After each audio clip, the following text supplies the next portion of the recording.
Ooh, there we go. Let's go, let's go, let's go. Hi, everybody. How are you doing? Let me turn this part off. No, I'll leave that on. How are you doing, everybody? Hello. My name is Luke Thomas. It is 4:03 p.m. East Coast time here on the 26th of October, 2023. This is episode 177 of my live chat. I hope you're doing well. Thank you so much for joining me. I greatly appreciate it. There's probably no shortage of topics to get to, I'm sure. The fallout with UFC 295. There's Fury and Ngannou. There's a million things going on in the sport, or beyond. I found out today. I haven't seen the movie yet. I found out today. How the hell did they do this? They made that new movie, The Creator. They shot that on the Sony FX3. This is what you're watching now. Is the Sony A7S3. The FX3 is slightly better than that. So like they shot that movie on a camera like a little bit better than this one that you're watching on. Just craziness. Had no idea. But people said they've seen the movie and that it's a little bit of a letdown, which is sad, but I have to see it because I didn't know they shot it on a Sony FX3. Holy shit, that is amazing. Anyway, a lot to get to. Hey, want to say thanks to all the members out there for supporting the channel for any number of reasons. And of course, if you're looking for more information about that, you can get that there, youtube.com/LukeThomas/join. Folks have asked, how come I can't do it on the iPhone? Just get on the desktop and go to that link. iPhones won't necessarily help you. The UFC 294 main event breakdown briefly had a copyright issue. It's back up. It's back up in all its glory. And so you can watch that. But if you lost it for a couple of days, all the members had access. So thanks to all the members who are there. And if you want that kind of access, the member access can provide that and more. Yeah? All right, let's do this. So without further ado... People saying the volume's low. Let me turn the volume up then. I can do that. Here we go. How about that? Is that a little bit better? I can turn it up I can turn up a little bit more, but we can probably leave that. Maybe turn it down a little bit. Right there. Leave that as about right there. How about that? Yeah? A little bit better? Othello, let me know if it needs a little bit more adjusting. That's good. Okay. Great. With that in mind, folks, we got a lot to get to. So, thumbs up if you haven't already. Subscribe if you haven't already. It's free. You guys know the drill. We go for about an hour. And then we get to the paid questions. You don't have to leave a dime. You don't have to contribute. You don't got to do nothing. You can just sit here and watch it for free. That's okay. I'm just glad you're here. But if you want to, you can do that. Of course, if you are a member of the top tier, then you can contribute to a question for free. Just tag Othello in the comments. All right, we got to get going. Let's do this.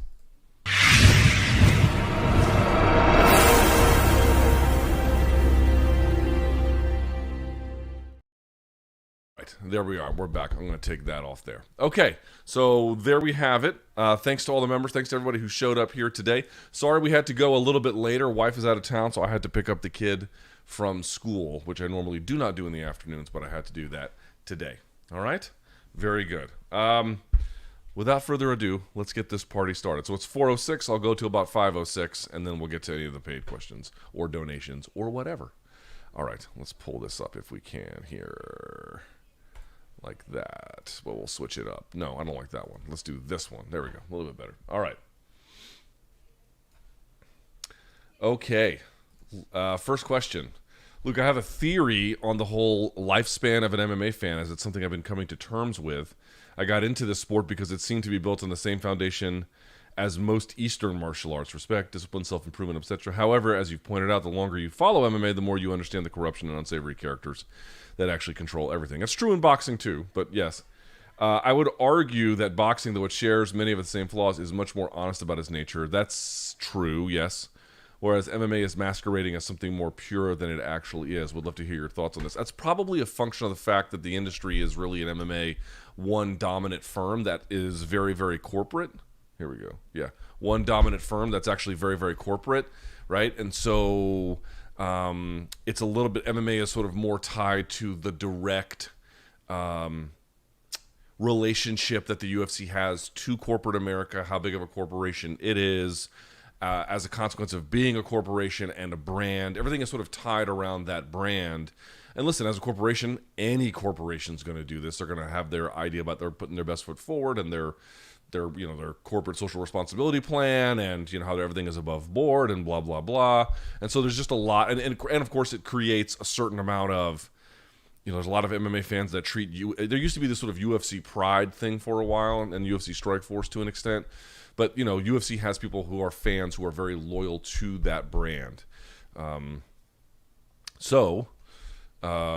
it gets a little bit more, there's a lot more denial about the state of the industry because of these factors, whereas in boxing, everything is sort of balkanized and decentralized, so you have a lot of different power players. There's a lot more recognition that this is like a shared power kind of dynamic. A lot of people have been in the game for a long time.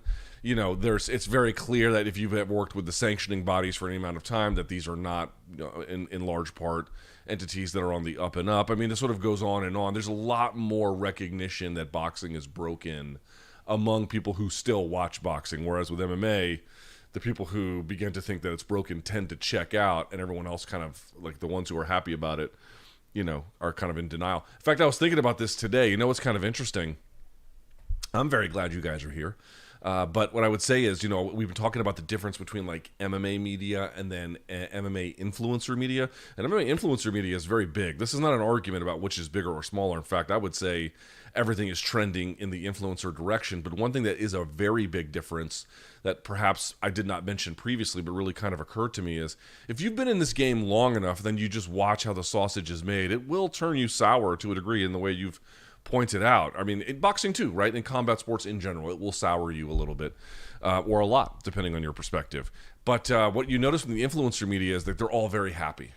Have you noticed that? Like, they're all very cheery. They're all smiling. Everything is funny. Everything's a big joke. Everything is high five. Everything is, isn't this one big party that we're all at?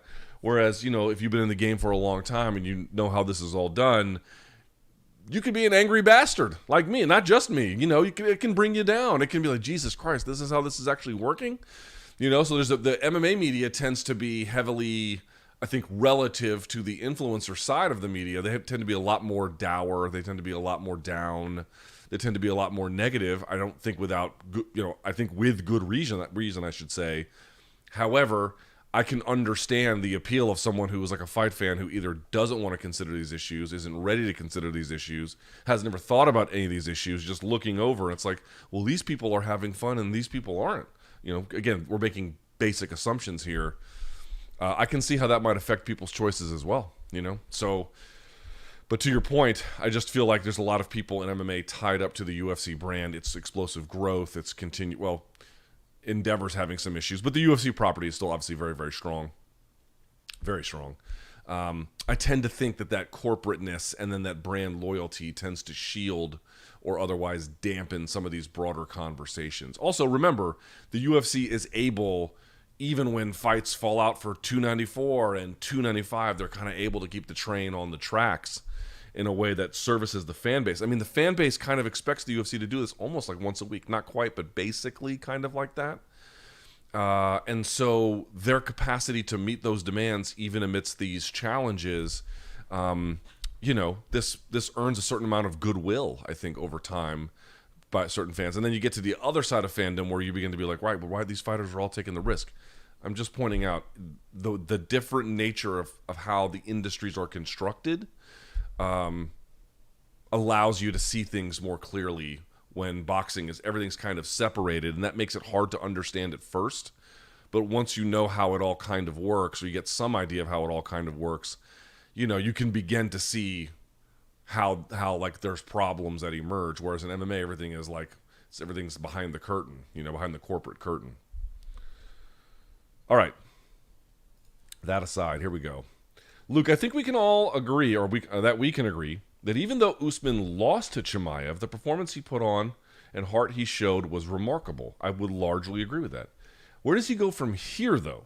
And where does Dricus fit into all of this? I know Usman called him out, but he's a really big guy. How do you see that fight? How do you see that matchup going? I mean, a couple things here. Let me do one thing real quick so I can fix this. One thing. There we go. Okay. I mean, there's just no denying Kamaru Usman overperformed relative to expectations at UFC 294. Fact. Right? He overperformed. I think he certainly overperformed relative to my expectations. I think he overperformed relative to the odds makers' expectations, such as they have them. I think he overperformed relative to a lot of people's concerns. I don't think a lot of folks thought he had that in him, especially given the conditions. 12 days, up a weight class, blah, blah, blah.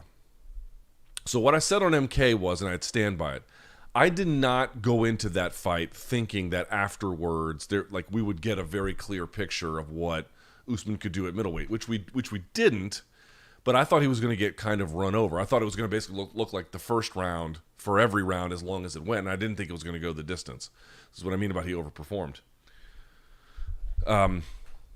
So I didn't think we were going to have to wrestle with these questions really in any kind of serious way. But then he performed the way he did, and then you're like, oh, right, like there might be something to this. Even at age 36, blah, blah, blah, like there might be something to this. There might be a little bit there. He has earned, I think, the opportunity to fight somebody else in the division with a full camp who's got a big name. I don't know exactly who that is and how the timing would work. You mentioned Dricus.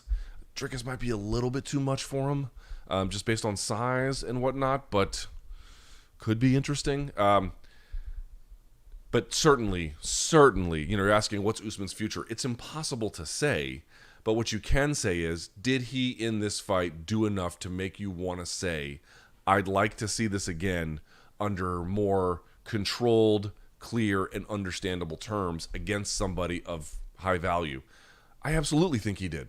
He absolutely did that. He absolutely showed that, proved that, did really well. You could argue he scored a draw if you really wanted to. But, more than that, just hanging on in the first round, not getting submitted, not giving up, even after getting bellied out several times. I cannot when you get bellied out like that, the amount of strength it takes from your core and your arms and your lats and everything to crunch up back together is very difficult, right? And especially if someone's really leaning and hipping in. If you guys never seen it, Tony Frickland, I believe, subbed Joe Riggs. Was it Joe Riggs?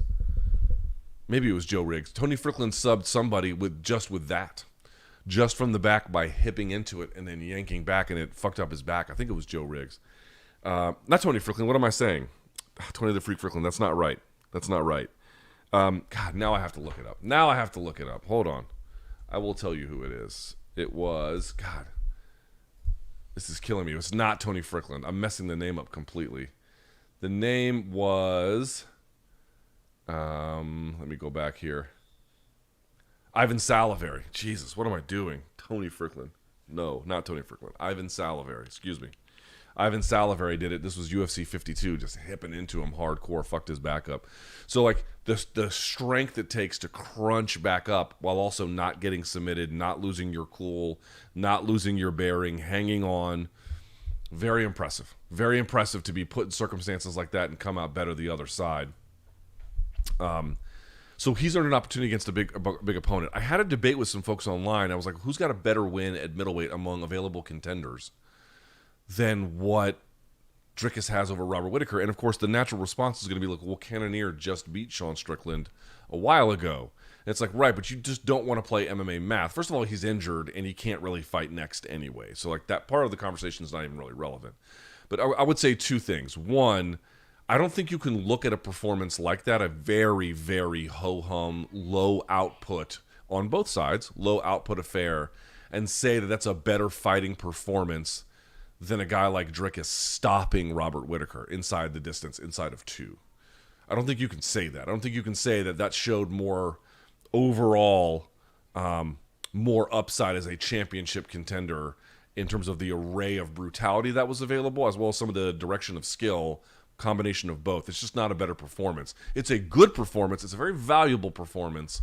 But folks are like, oh, well, then, look, and then Sean lost and went on to beat Izzy. It's like, right, but Cannonier also fought Izzy and lost. Like, you can't, matchups matter, and you can't overplay that a little bit. So certainly I'm not saying that beating Sean Strickland that Cannonier did is not a meaningful win. It's a meaningful win. He should be, if not right at the top, pretty close to that as a contender, all things being what they are. But I just really don't think in the full breadth of what we consider to be not just high-level fighting, but aggressive, in-your-face. No, not even.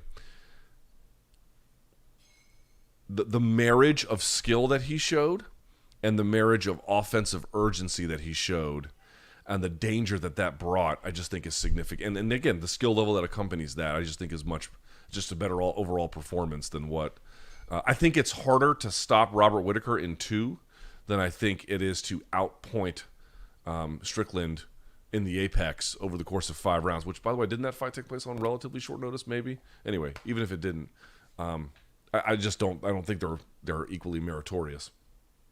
So to me, it would be Dricus, and anyway, it doesn't matter because Cannonier's injured. But how would Duplessis and Usman go? I mean, Usman is a big, strong guy. I don't know how it's going to go necessarily against all the 185ers, including Dricus, who's a big 185er.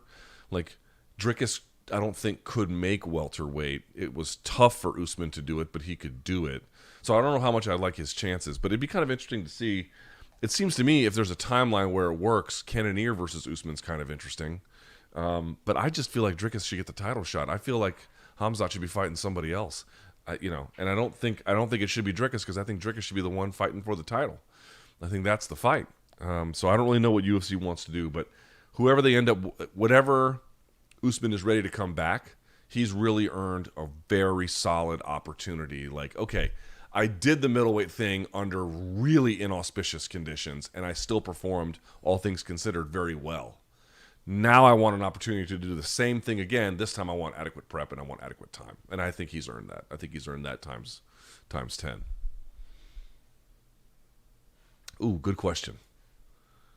Luke, you mentioned there's been a surge of contenders through middleweight in that division. Who stands out to you the most or catches your eye? Gotta be, I'm not saying that you have to agree with this or that this is the answer. This person's asking me who caught my eye. That's just me. Bo Nickel would be the answer. Bo Nickel is the one that I'm still kind of waiting to see. You know, him beating the shit out of all the guys he's beaten right now, it's impressive, but in terms of what his limits are, it doesn't tell me much, right? Because these guys are well below what it would take to test his limits. I mean, you've seen that. So that doesn't tell me much. It doesn't mean much to me in that sense. I want to see that tested. I want to see what that looks like. I want to see exactly how far that goes, because maybe it goes really fucking far. It's just hard to say. It's hard to say, but he looks like he could be the real deal Holyfield.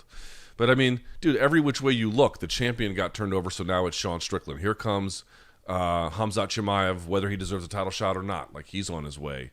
And then you've got Ikram Aliskerov. There's another donk who's just sort of making his way through. Dricus already pushed his way through. Here comes a little bit further behind Bo Nickel, and I'm leaving out some other names too. Oh, how about Joe Pyfer just starting to bludgeon people up, right? I mean, there's just lots of like big time turnover happening at middleweight all of a sudden, it seems like, all at once, and it's fantastic to see.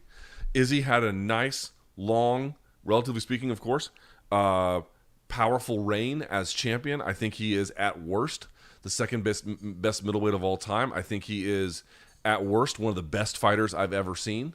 He's one of the he and his team, I think, changed the game. But you know, there appears to be new life in the division that's headed up, and it's going to have its own story and their own rivalries. And I think it's going to be, you know, the chapter after Izzy's you know, true success. What's the word I'm looking for? The space in which he had his best success, basically. Prime's not quite the right word, but you get the idea. Like, there's just massive turnover. But for me, it's the Bo Nickel question, right? I mean, to get a guy that good in folk style this early, I mean, again, think about it, like how hard it is to get wrestlers of this quality. Just off the break, it's hard. You can get the All-Americans, right? You can get the occasional national champion. It's very, very hard to get a guy who just railroaded college. It's very hard to do that. And not all of those pan out either, right? Not all of those pan out either. But, here we go. Hard to get that. Then, even if you get them, they're like, oh, I want, like Jordan Burroughs, like I want to wait till my career's over. Jordan's like well into his 30s at this point, right? So you would get him well past all the best years of his athletic life if you did that. That's not the case. And I am not putting Bo Nickel on par with Jordan Burroughs. I'm simply saying for the elite wrestlers of this type, if they do end up making their way to MMA, it often happens later in their athletic life when you've missed a lot of their prime years. You don't have that with Bo Nickel. And then perhaps the most important, because I have seen this, I saw this at heavyweight and pro elite with Marc Ellis. Marc Ellis was a D1 national champion. He had one pro fight and was like, fuck this. I don't want it. And I've had 0 pro fights. I totally understand that. I totally get that. But Bo Nickel is a savant. He's like already very good at many of these things, at least so we think. So he's a bit of a unicorn. He's a bit of a very unusual guy, both in terms of the circumstances at which he's arrived and then the aptitude that he's shown in the game. All of these are very unusual. I really, really, really want to see that play out. So I know there's some time, and again, that could get derailed. I'm not telling you, oh, he's the next champion. He could be, but the question is like, let's see it.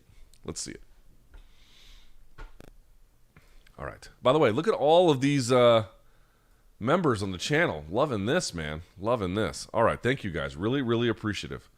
All right, Luke, as you know, I'm interested in the science of physical training and conditioning when it comes to MMA. Some time ago, in preparation for his fight against Yair, Volk used some lifts such as the hex bar deadlift jump, and the barbell hip thrust to help improve explosiveness. Are there any lifts that are common amongst fighters to help improve explosiveness? I suppose most Olympic lifts would take too long to learn for most fighters to be effective. Better question for, if I may, a better question for Phil Daru. But, you know, for example, if you're asking to increase both punching power and explosiveness, anything ballistic, and you might be asking, what's a ballistic thing? A ballistic throw, for example.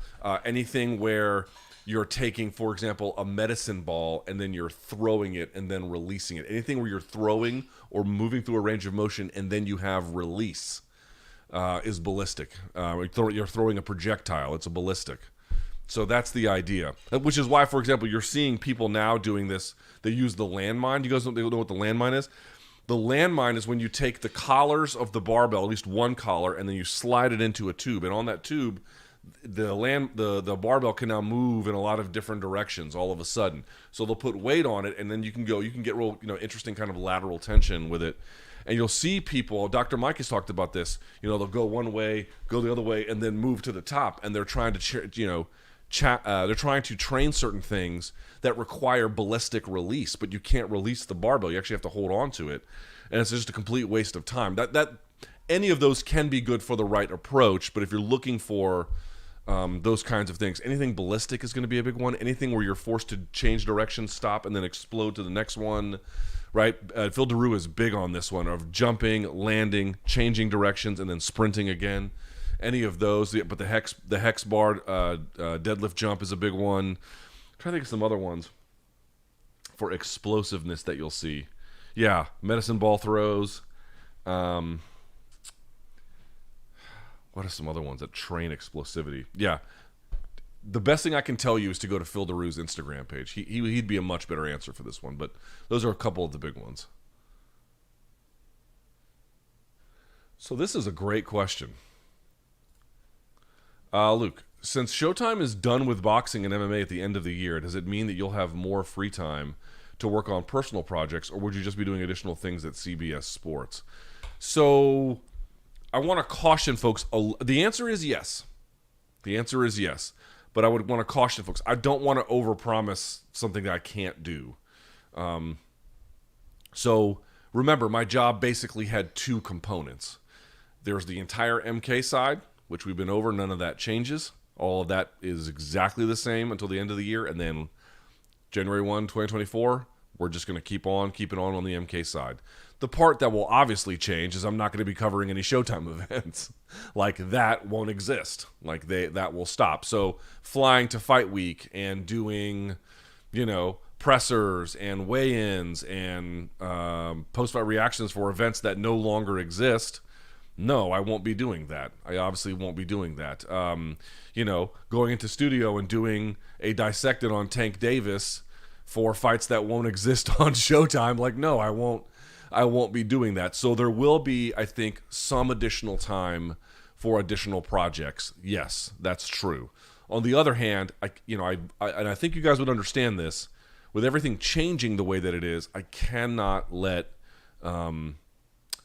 I think it'd just be foolish to let our guard down on MK. Be like, yeah, we're just going to keep doing all the same old crap and then blah, blah, blah, it'll be fine. Like, we have to take care of that property in the best way that we can, especially given all the change. So the answer is yes, but it won't be like some massive amount of like, oh my God, he's going to be uploading 5 times a week plus, 2 live broadcasts. Like, if I went full-time on this channel, you would get 5 videos a week plus 2 live broadcasts, right? If I went truly full-time. You're not going to get that, but you're going to get more. You're going to get more. So that's the good news, yeah? Okay. Someone's asking, you know what? We should react to this a little bit. Luke, do you think Max still has a chance of becoming featherweight champ? Yes. By the okay, yeah, let me read the question. Seems Volk is aware he may only have another 1 to 2 years of fighting left, and considering Max is still 31, he may still be around if he only fights once a year until Volk retires. Or do you think not due to all the damage Max has taken or other personal interests? Well, first of all, today on Twitter, he asked Justin Gaethje if he was interested in doing the BMF fight, which would be pretty great. Pretty great fight. Not mad at that. Not mad at that suggestion. That'd be. I mean, Max is asking for difficulty. I don't know if I recommend it for his health or Justin's health or anybody's health, but I don't hate that fight. I don't hate that fight even a little bit. So that would be great if he wants to do that. But it's hard to know exactly what's precipitating that and what it all means. So, like,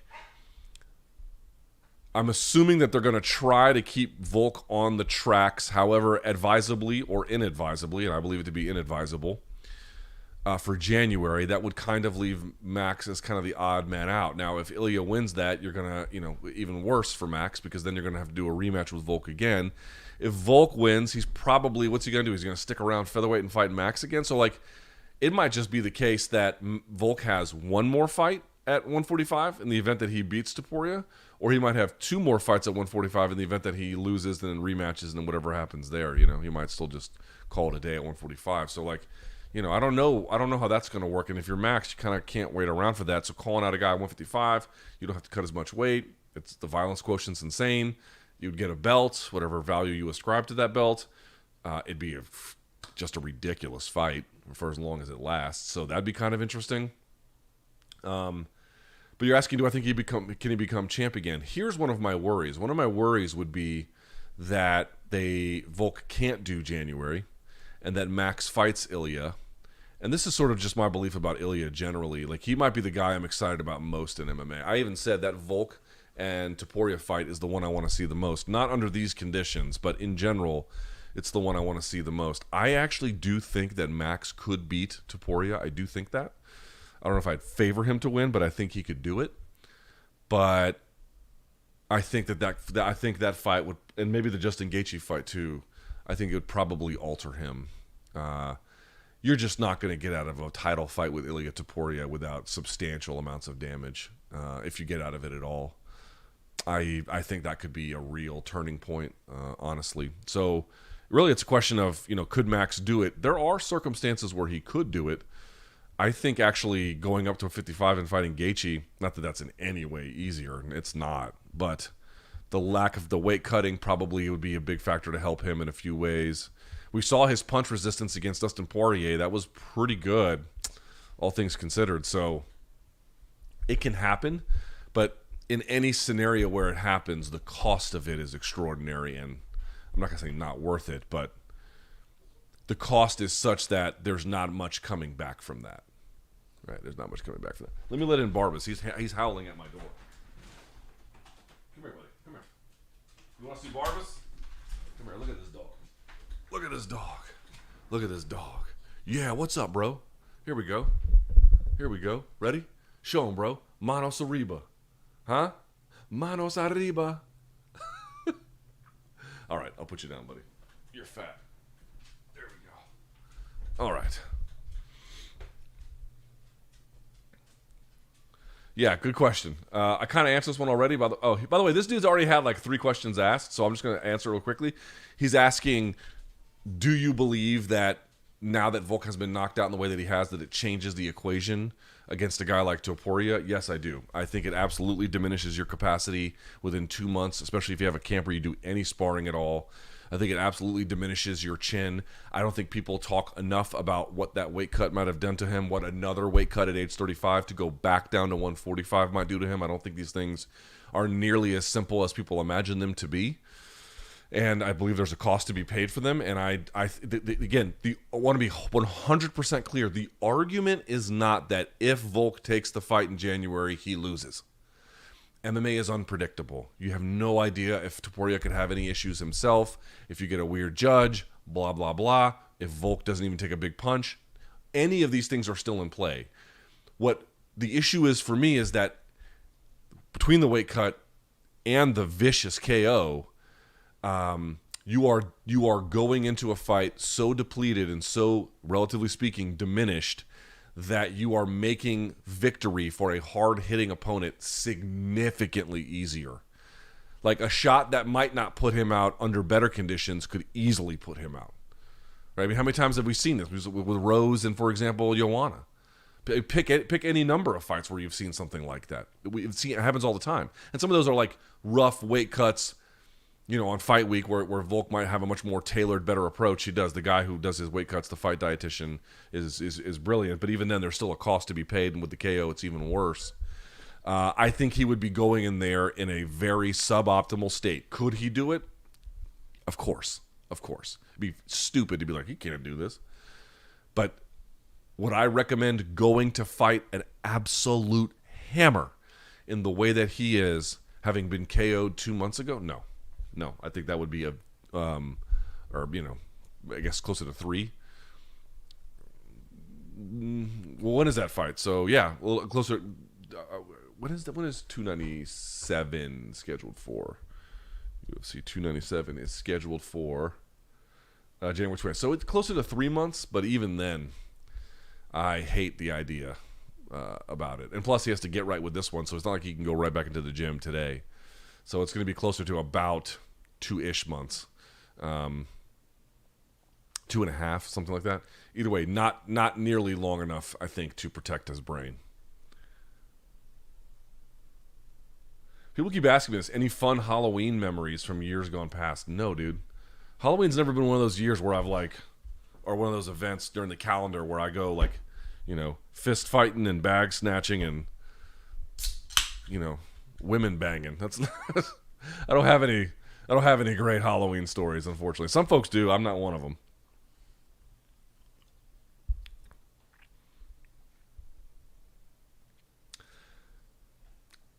Okay, a lot of same people have the same questions. Here we go.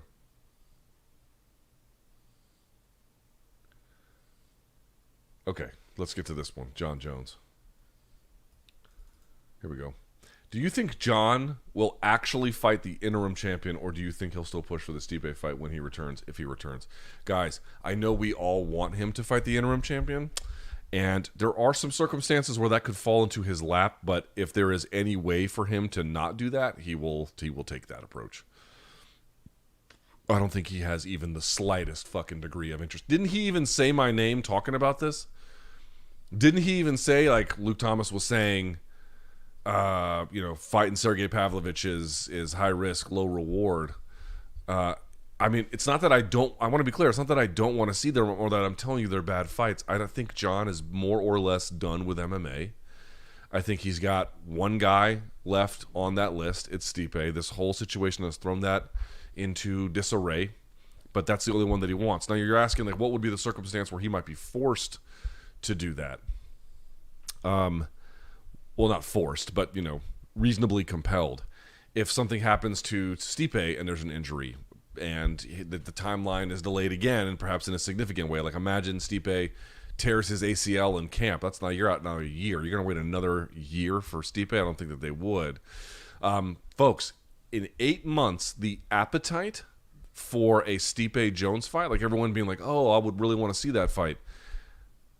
Let's re-gauge what the fan appetite is in 8 months. The idea that it'll just remain fully intact in 8 months, it could be true. I would not assume it automatically. I think that would be a terrible mistake to assume that the appetite will be just as high. We have to wait and kind of see exactly how things progress. And by the way, it may be longer than 8 months anyway. Recovery is 8 months, but getting back in there and being able to fight could be even longer. Okay, so what's the fan appetite going to be by the time we get there? And between Aspinall and Pavlovich, whoever wins, right? Let's say they win authoritatively on that night. and then they continue to win in the absence of Jon, in the absence of Stipe. Partly, it could be a case where it's like, who even cares about these geezers? The other part could be, by the time Jon comes back, the fan appetite won't necessarily be with Stipe. The fan appetite could, in fact, be with whoever that new king of the hill is. People might be like, I wanted to see Jon fight Stipe in the end of 2023. I did not want to see him fight Stipe at the beginning of 2025, which is a thing that could happen. I don't think it's likely, but it could happen. And so if that's the case, and somebody else has stamped their claim as like the best heavyweight on earth, we'll have to see. We'll have to see. He might be kind of cajoled at that point into doing it. So this is the thing when fighters are always like, I'm going to sit out as long as possible. Man, you get the logic from their standpoint. I reached this. Look at how significant this achievement was. Look at how great this achievement was. Look at everything else I've done in this moment. Look at the run that I'm on. I'm gonna wait a little bit. I'm injured. I'm tired. I've been away from my family. Like you totally get why they do that. The problem is that the forces around them keep moving. You're Dricus du Plessis. You just stopped Robert Whittaker faster than basically anybody in the UFC. I mean, maybe in middleweight. Maybe Izzy stopped him faster. I can't even remember anymore. But certainly, you put a beating on him, and then you get, do you have this injury you want treated? They just move on past. So like the desire to wait out. The reason why it works for Jon and Stipe right now is that the UFC appears to be on board with it. Because Dana was like, it's an insult to ask Stipe to fight for an interim title. Well, maybe for like the money you're paying him, but I don't know if it's an insult in general. But the whole idea that I'm trying to point out here is the UFC is on board with Stipe just being like, I got one more guy, and then I'm out. They seem to be on board with that project. As long as they're on board, it will continue to have some life. But if the fans are clamoring for something different, and now the UFC's hand is forced, they're just going to put on a fight that no one wants to see, or has diminished significantly in fan appetite, given that the circumstances may play out, however they may play out. I'm telling you, man, people are always like, "Oh, here's what the fans like right now." Wait 6 months, wait 9 months, wait a year, see what it is then. It moves like that.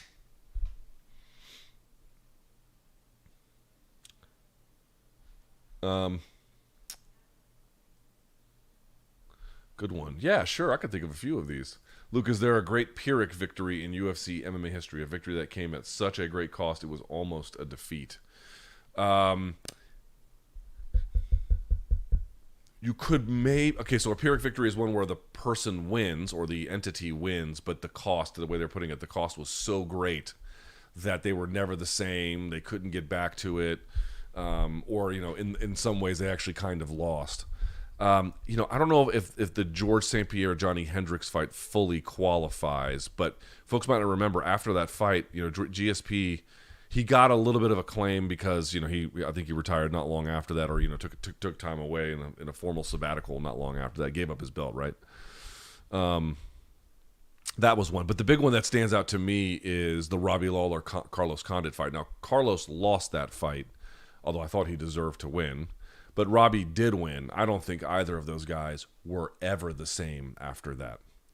I don't think either of those guys were ever the same after that. Let me look at their record just to see that. Just to, it's not to say they won after that, but they absolutely were not the same when that whole shebang was over. So let's look at this, right? Where was the Robbie Lawler fight? So, yeah. It's not like he wasn't winning and losing before that. He was. So he was, he fought St. Pierre to a decision, dropped him. Johnny Hendricks fight, I don't even remember that fight very well. But Martin Kampmann, he got the revenge because, for folks who may not remember, Condit made his UFC debut against Kampmann after being the WEC champ. And there's a lot of people like, who's this fucking guy from WEC? It was fucking hilarious in real time, having to be like, this guy Carlos Condit's really good. And there was UFC fans at the time, I swear to God, who were like, he's just some bum from WEC. We're like, sure about that? You sure about that? Anyway, getting back to it, he gets the revenge on Kampmann, loses to Woodley with the leg kick. He got injured, comes back sometime later, beats Thiago Alves with those vicious elbows in Brazil. That's right. And then he fought Robbie Lawler. And then after that, he goes on a 1, 2, 3, 4 fight loss. That's the longest losing streak of his career. Yep. And he looked, hardly like himself at all. Then he had the Court McGee fight. Then he had the Brown fight. He looked better in these. These were closer affairs. I think he rallied a little bit. And then he lost to Max Griffin back in July of 2021 and never was the same. Let's go to Robbie Lawler. By the way, who did have a bit of a rebound, certainly at the end. Okay, so he beats Carlos Condit. Same thing happened to him. Immediately loses in the first round his next fight. Kind of rebounds against Don Cerrone, which was a weird one, but he got it done. Loses 4 in a row. Rafael, Ben, which was a weird one too. Colby, Neal. And again, the point was that he wasn't really himself during some of these. He had the Nick Diaz fight, which was just weird. Then he got stopped by Brian Barberena. And then the Nico Price one was just such a monumental way to go out because I think a lot of us were worried he was going to look like shit coming out of that one, all things being what they were. But, yeah, that one. He was never the same after that. Carlos Condit was never the same after that. Those guys, absolutely no doubt in my mind, left a piece of themselves in the octagon that night. 100%. They were not coming out of there the same. And by the way, it was a losing effort, so it doesn't qualify as a Pyrrhic victory. But you see this all the time. Rory McDonald was not the same after fighting Robbie Lawler. It was a loss, doesn't qualify for the question. But you can win or lose. If the fight is brutal enough, you ain't gonna be the same anymore. You ain't gonna be the same. All right. Okay.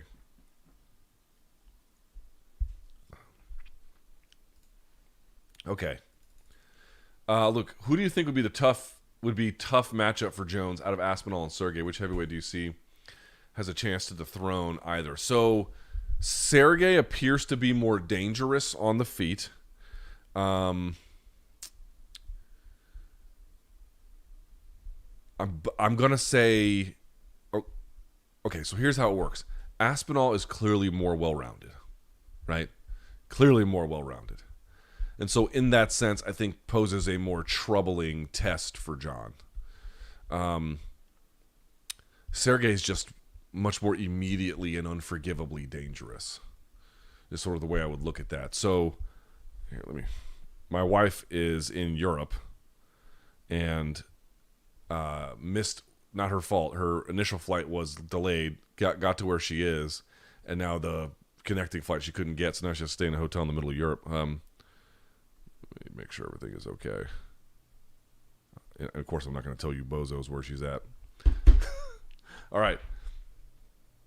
So I would probably say Aspinall in the sense of how many different dimensions you'd have to prepare for. Because I think if Jon got Sergey down, it'd be a much easier fight. But obviously, Sergey is extremely, extremely dangerous on the feet. I mean...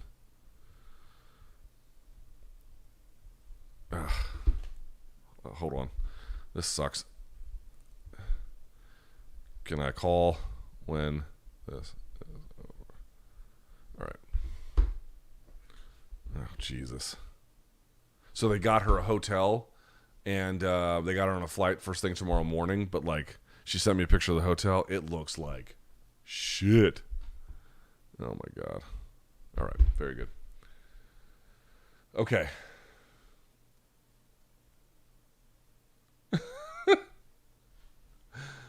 Let's see. This is a weird one. Luke, would you rather be strapped to a chair and watch a constant loop of power slap highlights, or go on a 1-week vacation with only Jon Jones and Joanna? Yeah, I'll take the power slap. Power slap is unwatchable, but I would watch that over. I mean, you said a constant loop of power slap highlights. How long? Like a day? People always do this bit. It's would you rather get eaten alive for a day or eaten alive for a week? And it's well, one is clearly shorter than the other. I'll take that one. Neither could be great. I mean, listen, I don't hate Jon. I don't hate Joanna. I don't hate any of these people. I've been too old for this now. I just don't care. But do I want to spend a week's worth of time with them privately on vacation? Absolutely not. Absolutely not. No, I have zero interest in that. This is an easy one, too. Luke, why do you think Stipe isn't fighting at UFC 295? Yeah, doesn't want to fight anyone with Jon Jones. Do you think he turned down Aspinall Pavlovich, or did the UFC ask him to step aside? Either way, it doesn't matter. It would seem to me that the UFC would not want Stipe to possibly derail a young contender since he's so inactive and older at this point. Saludos desde Miami. Dude, if you're Stipe Miocic, why the fuck would you fight anybody else? It's not a, like... You've done everything you can in your career. You got one last opportunity to make a big check. Remember, it would be pay-per-view points. I suspect he'd be entitled to it. I don't know that. But certainly the name value that brings is orders of magnitude bigger than anything Pavlovich. And I mean, the casual fans don't know who these guys are. They should, but they don't. They do know who Jon Jones is. Jon Jones has been doing this for a very long time at a very high level in a very public way. He's a big attraction. He's a big fish.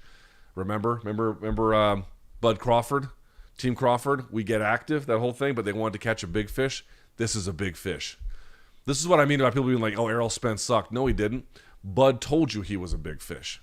He was a big fish. That absolutely was a big fish. He had 3 of the belts in that weight class at 147. That's a big fish, right? He had a big name. Now, Pavlovich and Aspinall are the future of this division, it seems like. But they're not big fish in the way that Stipe cares. Stipe, having beaten both Cormier and Jon Jones on his resume, if he could get it, that would be of significant value. Massive value. I mean, historical value, quite literally. Plus, he'd get the heavyweight title. Now he has to fight 2 guys who are potentially both tougher. We don't know that, but this idea that like we can just conclude Jon is better than all the up-and-coming heavyweights, I think is super presumptuous. You might have 2 guys who are actually better that nobody knows, and one of them might be the second coming of Francis. Why the fuck would you fight those guys? And then you'd have to defend your interim title? Stipe has moved on with his life. He has moved on with his life almost completely. If he was going to stick around, it's only if he's got some kind of singular, interesting attraction. That's Jon Jones. Pavlovich and Aspinall are great for you and me, great for the future. Stipe's 41. He's going to be 42 by the time that fight happens, maybe even older than that. Why would you do that? You don't care about the money. You know, again, you would want a big payday, but you don't care about so much of the payday that you'll go seeking any payday. So you don't care about the money in that way. You don't really believe it would meaningfully add to your resume to beat any of these guys. People are already calling you the greatest UFC heavyweight. Why the fuck would you fight them? You would only want to fight them if you needed the money, or you really felt it would add to your legacy, or you really just wanted to. None of those things apply to Stipe. It doesn't really meaningfully enhance his... I mean, it's good for his resume, but it doesn't really enhance it. It would not necessarily be any kind of a check, one that he's looking for anyway. And, there's no historical implications about, like, beating the best ever from 205 if you did it, like, or getting the full belt in that way. Like, why would you fucking do it? Like, it doesn't make any sense. So, him turning it down was not in any way a surprise, or him not having interest in it was not a surprise. I think the thing that surprised me the most, if I can be honest with you, is that the UFC was, like I said, on board with it. I thought for sure they're going to tell him to pound sand, but they didn't. Crazy, right? All right, let's see what we got.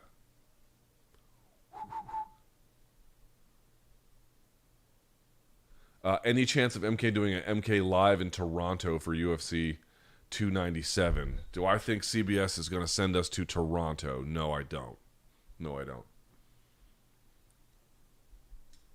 We'll see. Toronto's not far. People think like Toronto's far.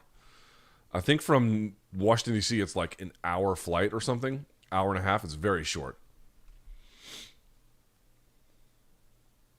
Someone's asking Luke, there was a pro fighter named Sunni Imhotep saying after the Adrian Yanez fight where he didn't switch stance at all from getting leg kicked so badly was something that shouldn't be happening at the UFC level. I was wondering if you agreed with this and could go into more detail on how this happening at this level. Well, I did not see exactly what Sunni said. Sunni is an old training partner of mine. A long time ago. This must have been 2015, something like that, 2014. Nearly 10 years ago, I was training with Sunni. Sunni's great. Sunni's the man. Shouts to Sunni Imhotep. I love Sunni. Trains hard. Dude, when I say this fucking... Okay, here's a great story for you. When I say this guy lived in the gym, I mean he fucking lived in the gym. And at my most, I'd go 4 days a week, usually closer to 3. I never remember going to a class where he wasn't there. Not once. Like, he's in all those classes. Even when he's injured, he's over in the class. But I'll never forget, there was a Bellator Media Day. I think it was for Tito Ortiz versus Liam McGarry. Maybe like the first Dynamite card. And they had a media day at AKA. And I remember going there, and AKA, like, they took over like an old sports and health club. So, like, you know how sports and health clubs have like a main floor, and then they've got like racquetball rooms and like offices. Like, they converted all of this space into different mats and training areas. And I remember like looking over and seeing this dude. I'm like, how the hell did he do this? Like, he looked familiar, and it was Sunni. He was training out there at AKA. He was training at the gym. And I was like, dude, what are you doing out here? Because I hadn't seen him in some time. And I think the dude was like, I forget what he was doing for his professional life, but like he had just moved to California, had no place to stay. He was like living out of his car, you know, and now he's killing it. Now he's doing great. But like, you know, the amount of sacrifices I'm pointing out that he was willing to make an MMA dream happen was pretty insane. Now, what you're telling me is, if you're able to switch stance, then right. So if you're getting just drilled, then you should be able to switch the stance, put the back leg, but you're getting drilled in the back, and then you should be able to punch off the front or strike off the front anyway. I would need to see exactly what he's saying, but I think if there's a criticism to make, it's that, yeah, if you don't have an answer for leg kicks in your normal stance, then you need to be able to go to another stance more readily than just as a backup in the event like you're just trying to swallow pain. You have to have an actionable stance in a different one. So like, if you're getting pushed out of your normal stance, okay, but then your secondary stance needs to still be much more weaponized than it was in that contest. Now, I don't know if that was exactly Sunni's argument, but to the extent it mirrored that at all, then I would somewhat, or at least even largely agree. End of the year curse in full effect. Thanks for all the great content. Yeah. By the way, have you guys heard there's rumors about 296 people being injured too? Could get dicey. How do you manage to avoid copyright issues on YouTube? I don't. Did your Islam video get copyright claim? They tried. I assume that's why you started Patreon and put up the video for YouTube members. Correct. I figured your format, blah, blah, blah, would be enough to avoid copyright. Look, I believe that what I do is absolutely fair use. And so we are pursuing content and will continue to pursue content along those guidelines. Yeah. So I'm very confident that what I do is within fair use. Now, if YouTube changes its policies, I don't know what to say about that. But as it stands within the realm of what is acceptable by YouTube, I don't in any way think that what I'm doing is not within the boundaries of acceptable content. But different parties disagree. There is a copyright system you have to navigate. So, yeah. But it's back up. So go take a look. All right, let's see what you got here.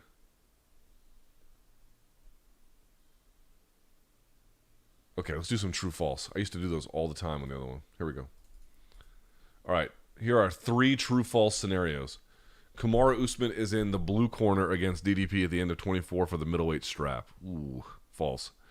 Sean O'Malley becomes double champ in bantamweight and featherweight at the end of 24. False. Volk fights Conor at featherweight before either one of them retire. False.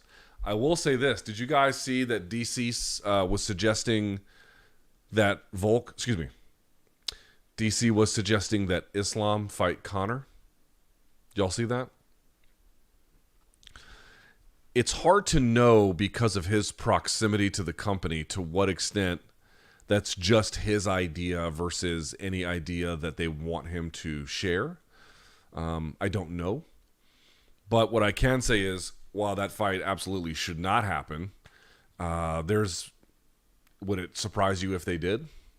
Would it really surprise you if they had the heir to the throne of Khabib, so to speak, fight his top rival? I mean,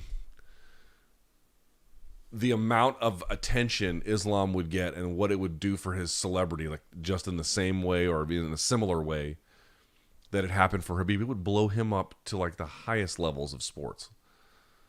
Do I think that they want to do that? Yeah, I think that they, probably do want to do. I don't think that they will right away. I'm expressing skepticism about it. I think there are too many other factors getting in the way of that. But it's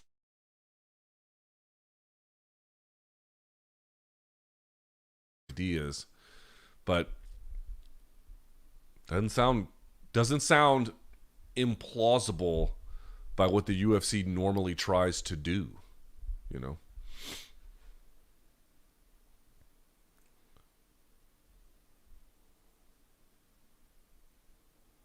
Someone's asking, is there any worry that when the Showtime deal ends and the YouTube algorithm is going to go through MK's catalog and copyright strikes that have Showtime material, who's going to enforce them if Showtime no longer exists?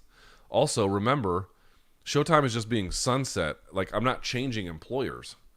My employment is still it's still CBS. So, like, who would be enforcing the copyright strikes? I don't know, like a zombie Showtime or something? By the way, I've seen some reports being like, I saw a report yesterday. I think it was like ESPN Mexico, where they were like, yeah, there's going to be Showtime pay-per-views in 2024. Now, let me tell you, folks, again, people don't exactly call me on the phone and tell me exactly what's going to happen tomorrow with everything. But everything I have heard tells me that ain't at all fucking happening. Guys, when it's all turning into a pumpkin at the end of the year. I mean, that is it. That is fucking it. They are just going to sunset the brand, and that's all she wrote. That's the end of it. Like, there's no there beyond what I'm telling you now. So, I don't know who's coming up with these reports about Showtime pay-per-views in 2024.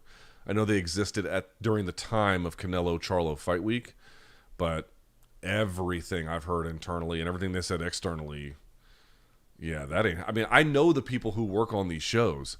They're not going to have jobs. Like, who's going to do them? It doesn't even make any sense. Not that I'm aware of. So, watch the news break after this that they're going to extend the contract or some crazy shit. Who knows? All right, let's see. Oh, this is an interesting one. Let's get to that. How do you think Islam's head kick finish over Volk impacts both Volk's and Topuria's strategy in their potential fight? This is assuming the fight is taking place after January to give Volk a recovery. Okay. Additionally, how do you think the head kick finish impacts Islam's strategy in a rematch with Oliveira? Not much, maybe. Islam mentioned in his post-fight interview that the low body strikes up the head kick was the same plan for Oliveira. It's the same plan for everybody. It's the same plan for everybody in that sense. Yeah. So if you go back and you look at the fight with Volk, let's do this real quick.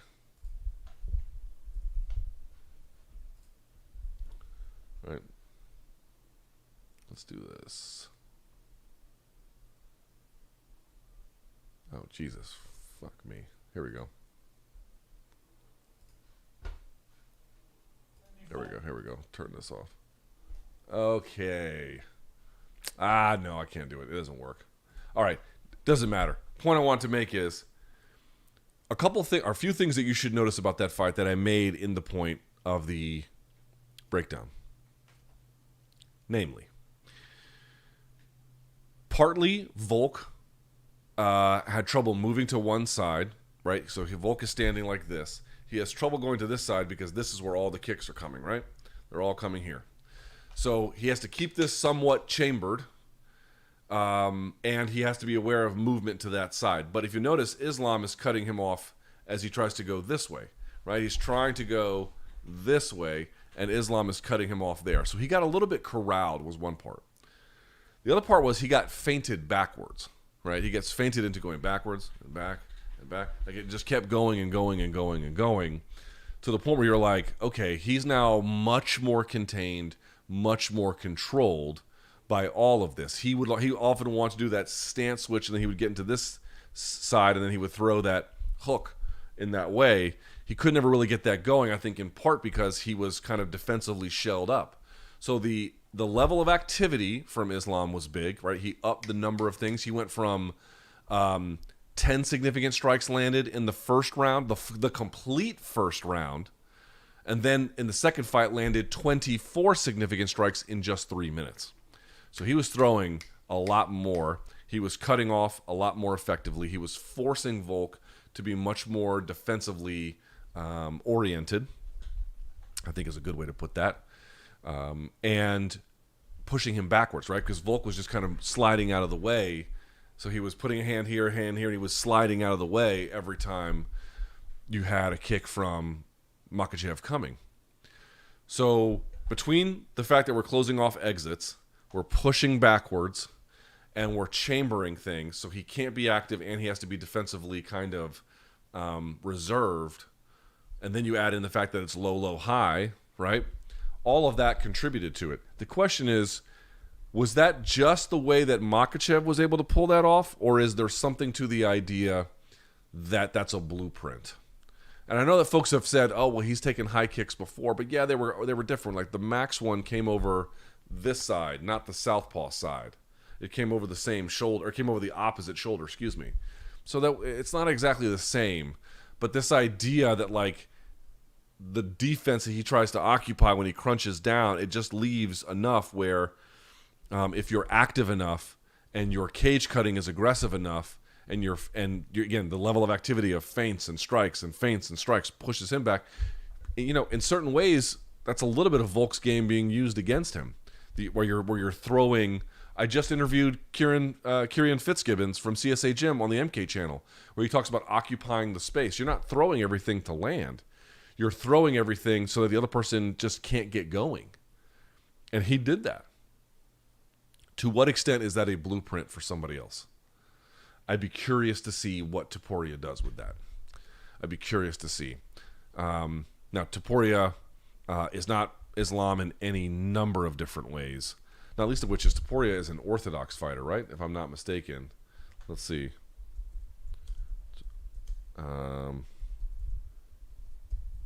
Topuria is, if I recall correctly, yeah, he's an Orthodox fighter. So I know he can do some switching. I don't know to what extent he can do enough switching for it to matter.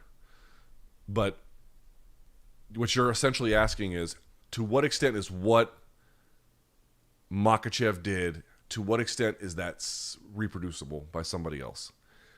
I have a feeling that some of it is. I have a feeling that, you know, again, I'll say it one more time, when a guy has to lose 181 to 154.5, that's what he did in terms of his weight. And he comes out of there and says, I just didn't feel like myself. Dude, you didn't feel like yourself because your body went through something through all of that. It's not an accident. It's not an accident. So with a full camp and everything else, maybe he won't necessarily be that way, but then he might be just more vulnerable to punishment by virtue of everything else that's happened around him previously. So yeah, it's a big mess. All right, let's see if there's anything else we got here.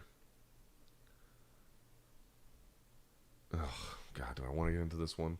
If it comes up in the paid one, then I'll read it. But if not, I don't want to read this one here. Let's see.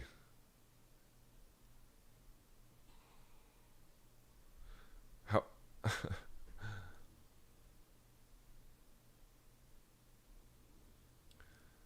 Let's see.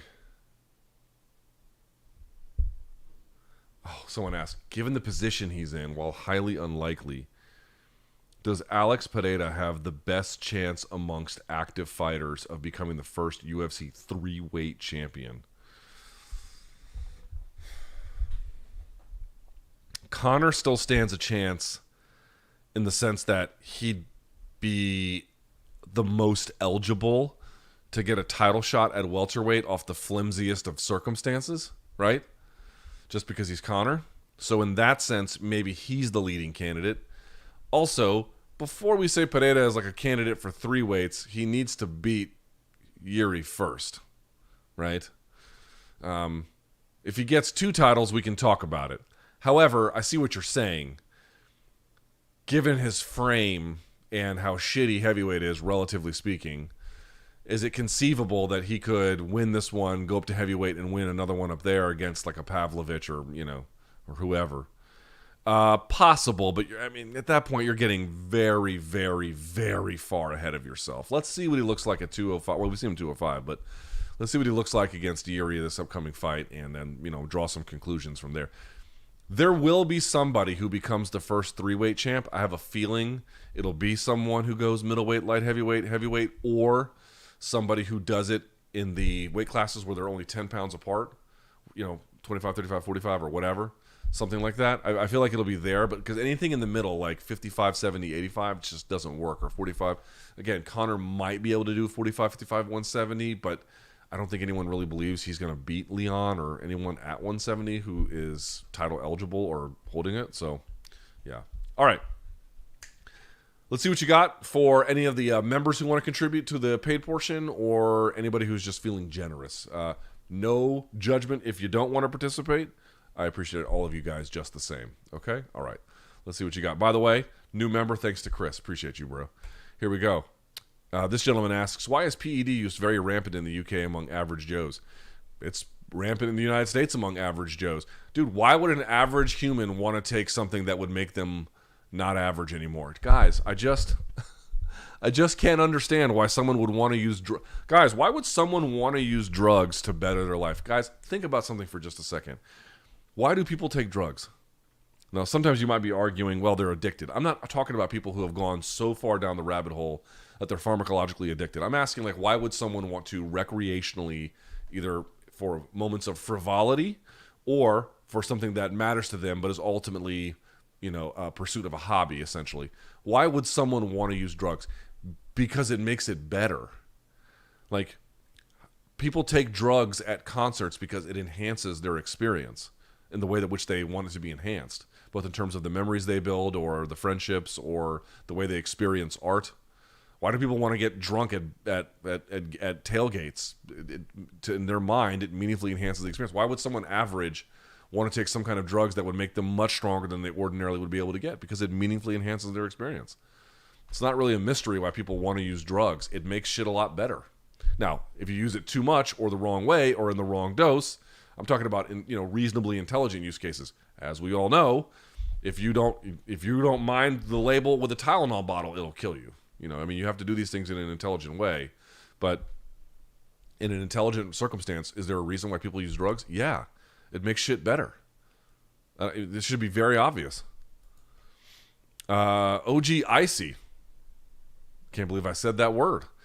Which is the more triumphant victory? Izzy finally KOing Alex on his 4th try, or Max, if Max got the rematch again and KO'd Volk on his 4th try? I think someone asked me this before. It's got to be reasonably commensurate, right? They can't be that different.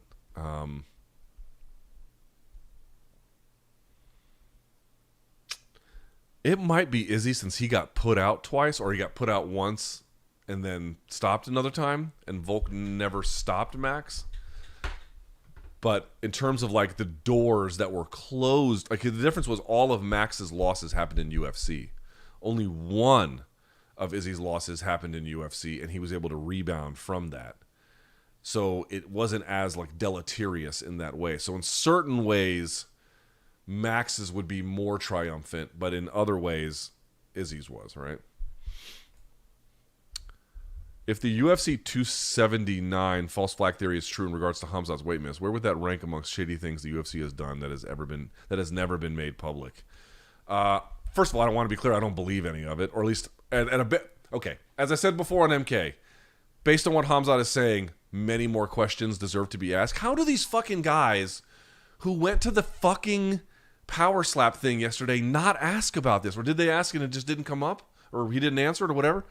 This is what kind of kills me about some of the media that go to that. It's dude, fucking follow up on that. What is the story there? All right. I admit that there's more questions that need to be asked. I'm going to tell you that until I have more evidence, I'm going to assume it's not true. On the hypothetical situation that you're positing, if it were true, that would be extremely fucking shady. That would be, you could lose your promotional license for something like that. You could change all the fights in the way that you wanted to, but telling the public there was a large fight that and a gigantic weight miss that may or may not have even been real, again under the conspiracy or the posited conspiracy scenario, but you went through with that, and then it wasn't you're actively lying to all of the public and the fans and the media and everything else, which they've done before, but not quite to this extent, yeah, that would be bad. That would be very, very bad. I'm not exactly sure where it would rank, but it would not be good. Fear of Napalm says, just got into 90s death metal since you were around then. Are the satanic lyrics and imagery used by bands like DSI just for show legitimate? I don't know about DSI specifically. What I can tell you is that some of the bands do it just for like shits and giggles, and then some are like semi into it. My wife made me. Who did I see? Dude, it may have been Cannibal Corpse. I went to a Cannibal Corpse show, and I think one of the bands that opened for them, and listen, if y'all like them, great. They look to me like old-ass pro wrestlers trying to dress up.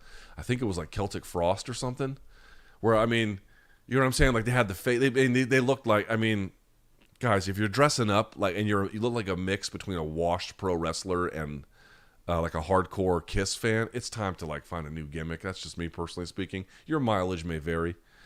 And there were times like, you know, where you guys ever been to like a, you know, even like just a regular rock show where like the band is like, yeah, and then the lights are coming on every time they were I went to go take a piss when they did this. When they did it, there was one thing where they were like, I forget exactly what the beat was like, but it was like, Hail Satan, Hail Satan. I was like, all right. Not that it could be for show. Listen, either it's for show and I don't care, or they're just doing dumb shit and I also don't care. You know, but either way, I'm just like, you know, I'm going to do my thing. And then, you know, they were off and I asked my wife, I was like, was that real? She thinks it's a bit, or, you know, halfway a bit. Some of the Nordic bands, as I understand, have like Christian hostility, but those are not typically the bands that I listen to. Not that that would necessarily preclude me from listening to them. I just don't like that kind of music. Thanks to Brian Winters, bro. Appreciate you. All right. So he says, I think Islam will go up after 2 more title defenses to make way for Usman to join the UFC at 155. Yeah, that could happen. If he could win a title, it would be an incredible accomplishment for that team. Yeah, that team is just nothing but born winners, basically. Now, Islam has a team that I think is somewhat separate from the Nurmagomedov team. Like, they overlap, but I think he's got a couple of guys that are a little bit different. But, you know, dude, if it goes from, like, basically Khabib giving it away so Islam can get it, so he gives it away so that Usman can get it, you're talking about like a dynastic team in a way that's almost unheard of in MMA, where they completely beat everybody else and then give up titles, and then the next hand-picked guy gets it. And they did that over essentially 2 different rotations. That's basically unheard of. That would require a level of dominance over the game that you just don't really see. You've seen it where a guy gives up and then someone else gets it, or like in Bellator, like, you know, Patricio was a 2-weight world champion. He dropped one, then his brother got it. That's kind of a thing you can see. But like this, I mean, just think about how long the reign is from Khabib being champion to how long it might take for that to happen if Usman were to get it. And it's just basically all the same team doing it. That's fucking insane. That's fucking insane. And by the way, possible. Oh, there we go. Already got that one. Next one. Chris asks, Luke, do we get Poirier Gaethje 3 before we get Gaethje Makhachev? No. I know Justin has been on record stating that this is his next fight or nothing, but 291 did over 1 million buys. I don't know who reported that. If Dave Meltzer reported it, then it's probably true. I don't know who else reported that, but what I would say is, I don't think I mean, he head kick KO'd him. Like, what's the case for the rematch? Like, it's the trilogy, but like, are people like clamoring for? I don't really see a great appetite for it. Conversely, I think more people might want to.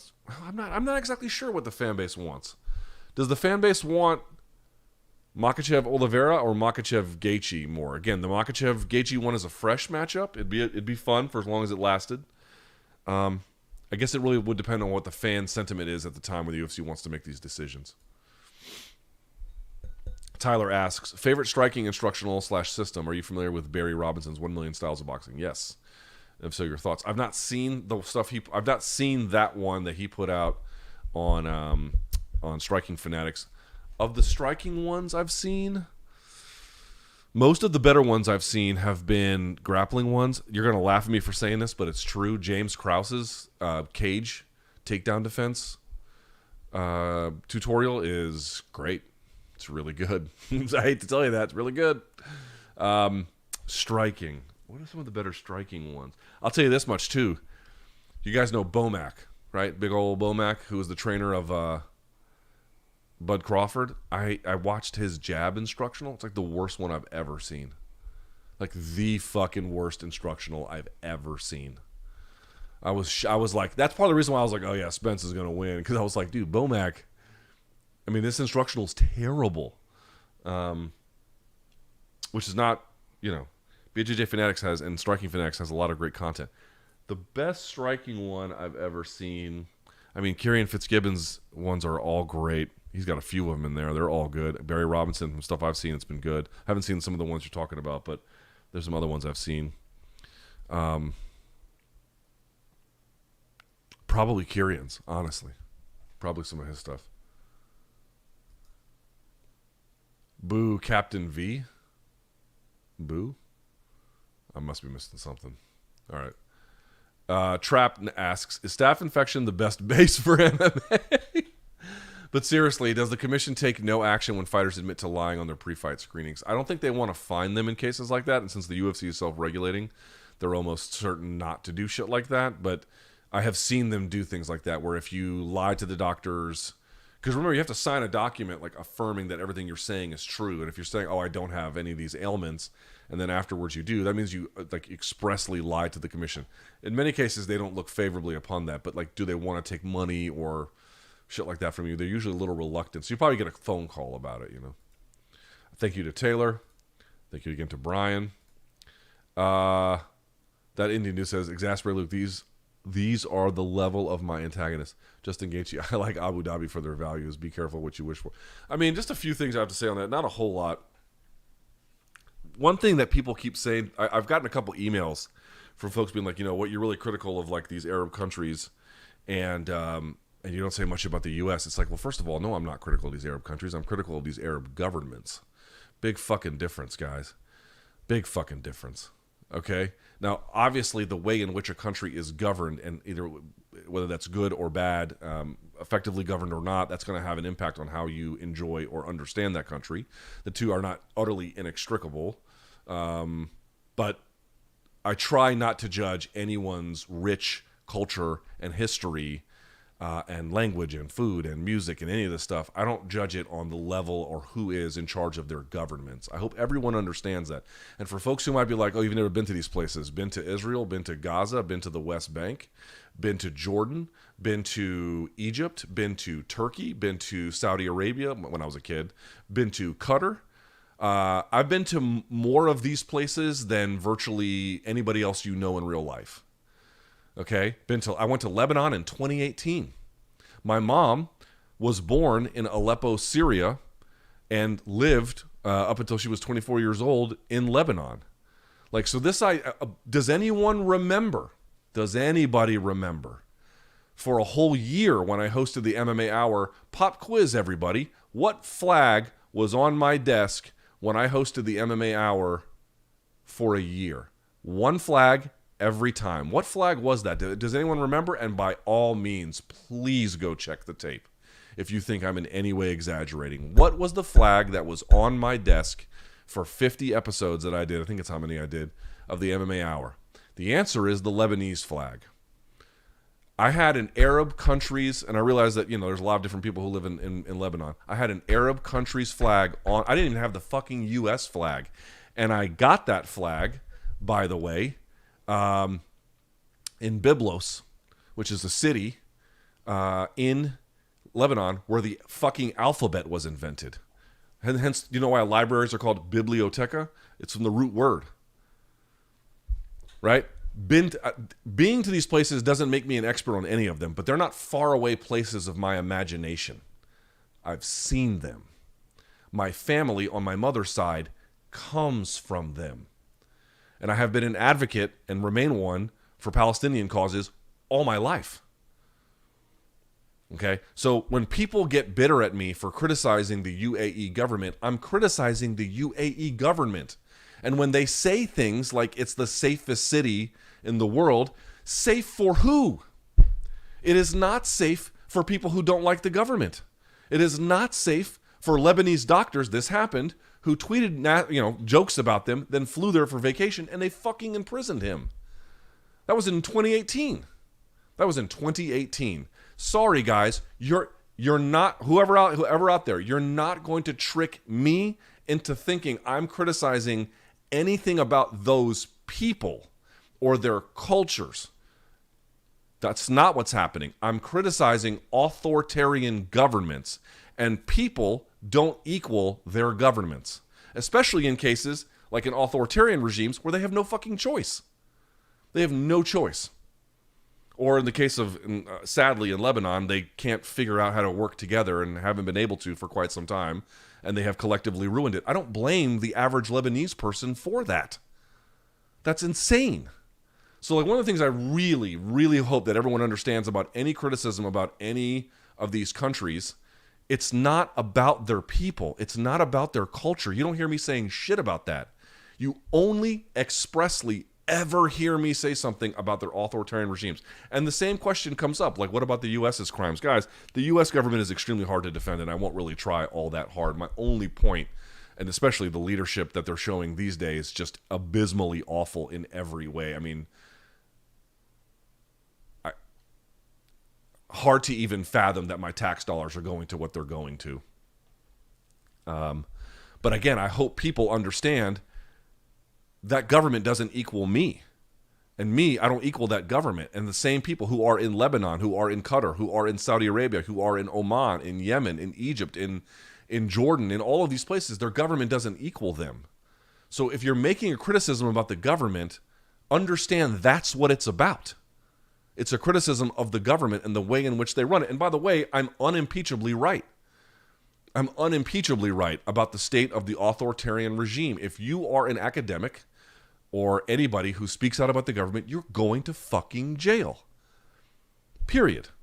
That's the way that it goes. Sorry, I'm just not going to look the other way on a place I actually like a lot. Not so much the UAE, but the Arab world has been a part of my mom's not Arab, she was Armenian, but they've been a part of my life.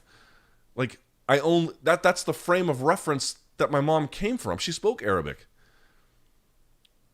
Like, that the Arab world is where she is from. She never even went to Armenia. You know? She never went to Yerevan. She didn't know any of that. She never went there. The Arab world was her life. Her passport is in Arabic.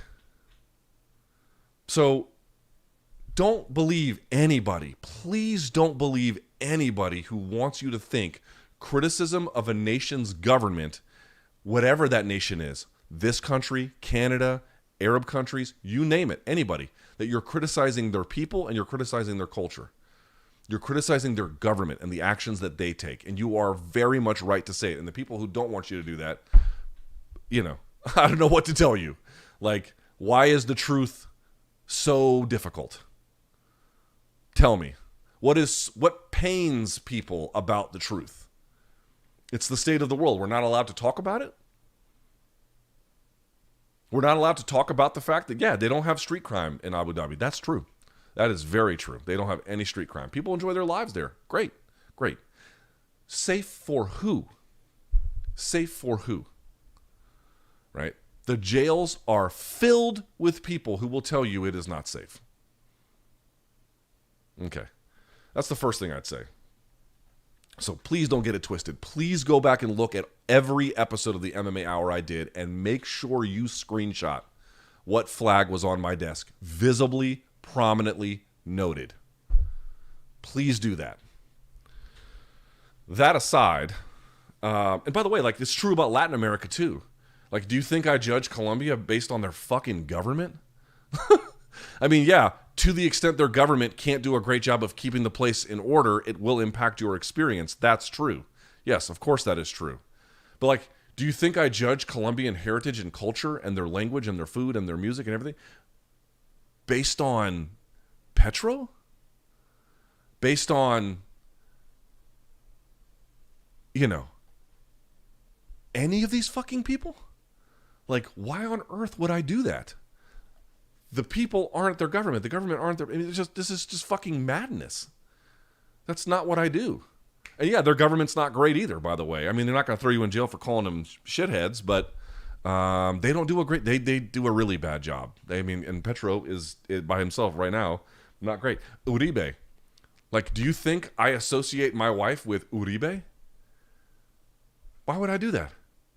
That's fucking insane. But if I have criticisms of Uribe, I'm going to say them. If I have criticisms of Petro, I'm going to say them. They're not the same. All right. That aside, I cannot even take possibly seriously, and I take Justin Gaethje seriously. I do. I take him seriously. We saw him at the World MMA Awards in 2021, and he was very friendly to us. He actually, I'll give Gaethje credit. He was seated, and I think we had already won. Oh, that's right.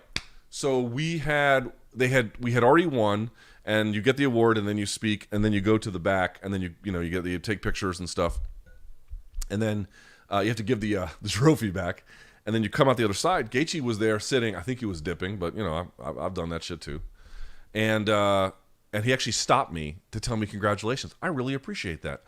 Now I appreciated it then that night. I appreciated it a lot, but like, I actually have a lot of respect for Justin Gaethje as a person, certainly as an athlete, and I'm not going to talk bad about him. I don't have, he can talk bad about me. I'm not going to talk bad about him. I don't know him enough to say, who he is or who he isn't. But, there's just no way I can accept. I can't possibly take seriously what he wrote about Kadyrov, and I don't think he could ever expect me to take it seriously. I mean, guys, the score is this. If you're gonna, like, the guys like Khamzat, the guys like Khabib and Islam, I don't know what their true views are, but it's hard to know what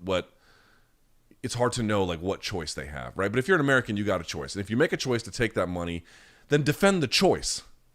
But like, turning it into like, I don't know this guy's name, like this a Chechnya guy, and like the look in the children's eyes, like, guys, the score is what the score is. Either defend it or don't. But making up or trying to turn it into some like Good Fight Foundation story of like civic service, I just can't. I don't have a response to that. It's so far from what the actual conversation is. So like, I can't even possibly take that explanation even halfway seriously. There's nothing there. There's nothing to that. I take Justin Gaethje seriously. I take his career seriously. I take that he doesn't like my views or the airing of them or some combination of that. He doesn't like it, which is his right. I accept that. I fully accept that. I fully accept and understand that. But that explanation, where like of course, like if you admit to knowing the name, then you know what I mean. Like the only way you can pretend to not know that there are horrendous crimes associated with these people is to pretend like you don't really know them. And he's a smart guy. He's a smart guy. So listen, you guys can all, but by the way, people can make a defense of this, and again, I have an iPhone. Like, you think that this was ethically made? Like, fucking of course not.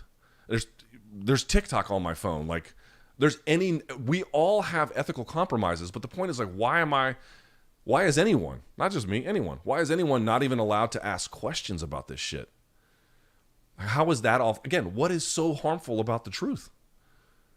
What is harmful? What is so bad about it? I don't know what the answer is. I genuinely don't know what the answer to that is. But the only thing I can say about it is, I wouldn't even, and I mean this sincerely, if someone got like a donation from somewhere and you don't want to ask questions where it came from, but there's like no strings attached, I don't give a shit. I really don't. Life is short. I don't care. Just take it. Whatever. Who cares? But of course, there's an exchange that has to get made. Either defend the exchange or don't. Right? That's the score. So if there's going to be that kind of a conversation, I'm happy to have one. But if there's not, like, I don't even know. There's nothing to say about that response. That's not that. There's no there. So. All right. Should Usman fight Whittaker at 85? I know Whittaker wants it. I'm cool with that. Or Wonderboy at 170 next. I got to tell you, the Whittaker fight might do him some good. And we just talked about it. Big name. Both guys coming off losses. One worse than the other. Former welterweights, so you don't have to worry about negotiating some crazy size difference. Not a bad idea. Not a bad idea. When sickness runs rampant in a BJJ gym, would you say they are experiencing staff shortage? You can add this to your repertoire of dad jokes. Yeah, people get sick and they still show up to training. You're going to get a cold, man. You're going to get a cold. All right. Super Dave asks, if no one asks, can you ask Luke thoughts on the Gaethje versus Max? Yeah, dude. Gaethje versus Max is a sick fight. It's a difficult fight. And by the way, I think I forgot to mention this. I think that Gaethje told Marc Raimondi he like doesn't want to punch Max in the face because he actually really likes him. So like it wasn't like high on his list of priorities, but it's a great fight. I think it's winnable in either direction. I probably favor Gaethje, probably. But again, you know, Max is surprising, has a great gas tank. Yeah, I would favor Gaethje. But yeah, I mean, it's a sick fight. It's a sick fight. How would you rate your do-it-yourself skills? On certain, like anything else, on certain things really good, and on other ones like really bad. It's very easy for me to like crack open a book or watch a video to like learn something I didn't know before, and sometimes even use it practically. But there are certain things where I just don't have the same, like, I've never been, like, I don't have a green thumb, for example, like, tending to a garden, like, I don't have the patience or interest in that, you know, I don't, no. Luke, did you see the translation of what Khamzat said post-fight, urging the fight and to kill Israelis? Did he say kill Israelis? I don't think he said that, but I think he did say he'd grab a rifle and stick up for the fight. Yeah, I mean, to me, the bigger issue is that the solidarity that Islam Makhachev expressed with the Palestinian people, that portion of the post-fight interview was cut out when it was posted on YouTube, and, you know, I didn't see a lot of the Free Speech Brigade getting very upset about that. I think that's a bigger issue. I don't know what to make of Khamzat saying that. I saw some translation. Here's the thing. I saw some translations. I don't know how accurate they were, and some of his language was euphemistic. So I have to think about that one more. I guess my mind is more on the fact that what Islam said was kind of edited out, or not kind of, but definitely edited out. Do you know, Johnson asked, do you know of there being any sports radio stations in major U.S. markets that have some MMA content? Not really. So here locally, there's 106.7 The Fan, and then there's, or it was ESPN, the Team 980 are the two big sports stations in town. They will occasionally touch on it, but only if it's like a really big fight, like Conor versus Khabib, they'll get touched on. Other than that, not really. Craig Carton had me on with Boomer once before. He had me on with, I think, who was he on with? Like Gio, something like that. So like they'll do it on occasion, but like consistently, no. It's not. If you're in a market, if you're in Dallas, if you're in LA, if you're in DC, Atlanta, any top 10 market, they're going to want you to focus on the hometown teams. There will be some national coverage, obviously, and if you're in LA, the Lakers are a national story or whatever, but in general, they want you to focus on, here it's like Wizards, Caps, Nats, Commanders, you know. Any tips on improving reading comprehension? I have a 2-month-old at home and I've been struggling with it recently. You know what? Your reading comprehension will improve when you're not reading tolerance, but your... I'll say this. The best thing that ever happened for me in terms of reading comprehension for difficult things, don't take notes on a computer. Pull out a notepad and write a note down about it. Write a note down about it, and then you can search around if what you're reading is, there's probably going to be somebody else who's read it, has supplementary content you can look into to see what they mean. But don't even just read that. Write stuff down. Write stuff down. Pen, pad. Write it down. You cannot imagine how much that helps. Also, if you're on your phone all the time, and then you're on your computer, and then you're back to your phone, and then you're on the PlayStation or whatever, you're not giving your brain time to synthesize anything. Cal Newport has, you guys don't know who Cal Newport is? Cal Newport has a lot of work on digital distraction that I think you should read. A lot of what's going on is just the fact that our brains can't tolerate much by how overworked and overcomplicated they are, and other factors. From a striking perspective, how much trouble does Ilia Topuria give Volk on the feet? In boxing range, a lot. In kicking range, it's a little bit harder. I think not much. I don't think. Zane says, just showing support DMV local. Thanks for the content. Shouts to, I see you, Zane. Thank you, bro. Brendan. Thank you, Brendan. Sky says, are the pound-for-pound rankings simply based on the most recent win? I mean, yeah. Islam has 2 lightweight wins in the top 10 and 2 wins over a smaller champion, makes him pound-for-pound best. Guys, he didn't just beat a smaller guy. The smaller guy he beat was considered to also be a pound-for-pound great, and he finished him. That should count. Big time. Yes, that should count. Whether you want to put him number 1, whatever is debatable, I suppose, but like, he just beat a smaller guy. Guys, the smaller guy he beat is like the smaller guy. Like the guy.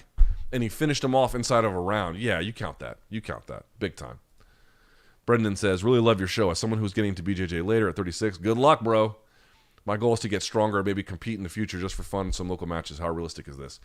BJJ is really not going to make you stronger. If you're out of shape and you're losing weight and you're doing push-ups and squats and then you're dragging people through their gi and stuff, you'll get a little bit stronger that way. But the reality about training jiu-jitsu is, remember, you're trying to use as little force or everything as possible. Here we go.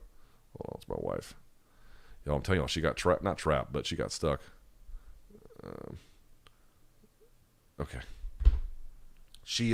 Anyway, you're trying to use as little effort as possible, and over time, it will make you weak. You have to strength train in addition to doing jiu-jitsu. You can't do it separately. But having some fun in local matches, you can definitely do that. Easy. No problem. You can do that every weekend if you want. Welchie says, if there's no existing question already, blah, blah, blah, what are your initial thoughts on the Yuri-Alex fight? I think it's very hard to predict. Is Yuri just too frenetic? I mean, dude, it's this is like the worst analysis imaginable, but it's like he's either going to get knocked out or he's going to knock the other guy out. He's physical and dynamic and powerful and unpredictable, but he's wide open at the same time. Your guess is as good as mine. Pereira should be able to pick him off, but like, don't know. Is the 35-year-older stat the most reliable stat in MMA? That I know of, it's the most reliable stat, but we don't know if it's the most reliable. Thank you, Damien. Joe says, watch out for Moses Itauma on the Fury versus Francis card this weekend. 18-year-old heavyweight amateur world and European gold medalist. One to watch. Okay. Unless that's some kind of racist name I just said, and it's some joke you're playing, if that's a real person, duly noted. Thank you for the donation. I appreciate you. There's Jay. Thank you, Jay. All right, Luke, as a fan working in film, takes on MK are frankly often clown penis. I may be pedantic, movie Grinch, but please let me give you a rec. A Separation by Asghar Farhadi. Okay, I may have just said another name that I don't know about, but trust me, it's for you. If let me just.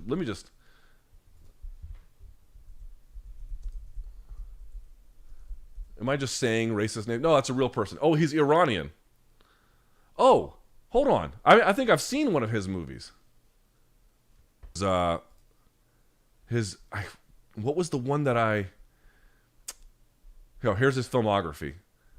Okay, Low Heights, Dancing in the Dust, Beautiful City, Fireworks Wednesday, Canaan, Tambourine, About Trial on the Street, A Separation, The Past, The Salesman. Maybe is The Salesman the one I've seen? Is The Salesman the one I've seen? Yes, The Salesman is the one I've seen. Okay, which one did you said A Separation. I've not seen The Separation, but I have seen The Salesman. It's amazing. There's also, what is the name?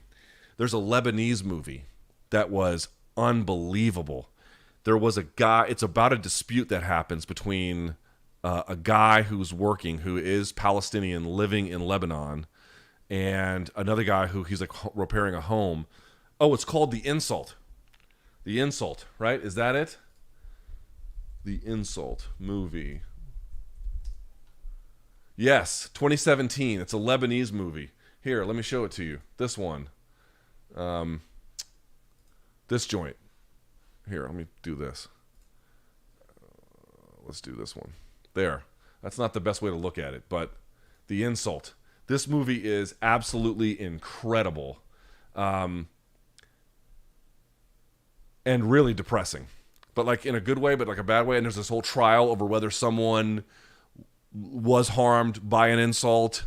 but it crosses all these lines about Lebanese society and how even the Lebanese, in this particular way the movie presents it, don't treat Palestinians that well, and the Palestinian rage that they feel about being mistreated even in this country. Like it's just this fucking phenomenal movie. The Insult, if you've never seen it, go check that shit out. Not to this person who wrote me, but to anybody else out there. The Insult. What a phenomenal movie that is.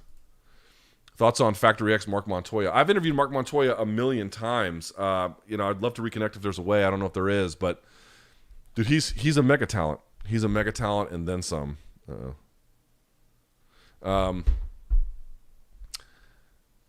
Marc Montoya, let me just say this very clearly about Marc Montoya. Nothing about his success is accidental.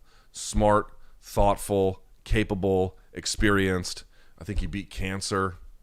I just don't have anything bad to say about Marc Montoya. I mean, I think there's been times I disagreed with him pretty strongly, even at times, about times when he did or did not stop a fight for one of his working the corner.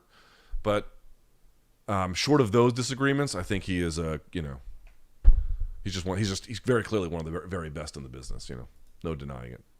Why is the best MMA striker taking on the best boxer considered more daunting than the best MMA grappler taking on the best competitive grappler? Because one, the pomp and circumstance around it makes it a bigger deal, but the other point is, remember how much sparring you can do doing jiu-jitsu.